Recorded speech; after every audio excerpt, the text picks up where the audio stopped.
Hello, everyone. I'm Father Groove, and welcome to yet another episode of Father Groove's Groovy Bass Podcast.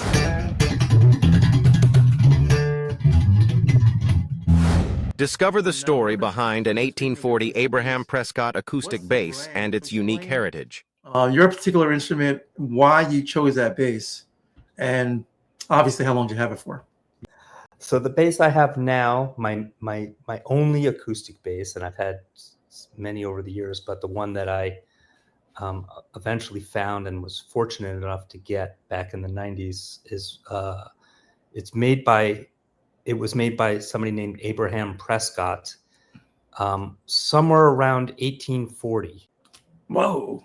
1840. So, acoustic basses are different from electric. I mean, don't forget, electric basses are a relatively modern invention compared with the history of the bass as an instrument. So, but in the United States, in the early 19th century, basses were fairly rare. In Europe, they were ubiquitous, but the tradition of making a bass in America really centered around its role in the church.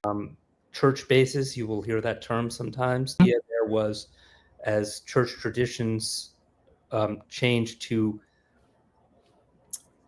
call upon the congregation to sing.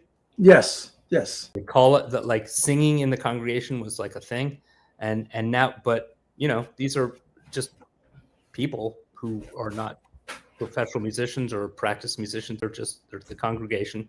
So having a root note to sing against to kind of check pitch and solidify the base of the harmony. In Europe, it would have been an organ. Yeah, it would have been an organ, but organs are complicated and expensive instruments to make and install. And in rural America in the early 19th century, that you're probably not going to find that. The solution was to create a bass, a simple instrument that somebody could play that would give you the root note against which the congregation could sing. So Abraham Prescott was probably the major name in his day of creating these instruments. Did it mostly in New Hampshire. So my bass was made in Concord, New Hampshire, in about 1840. So he's like really one of the first makers of basses in this country. In the States. In the United States, yeah. So the idea of this instrument is that it project a sound out and that it be easily heard from far away. So these basses they're built in a way that kind of project out, which appeals to me.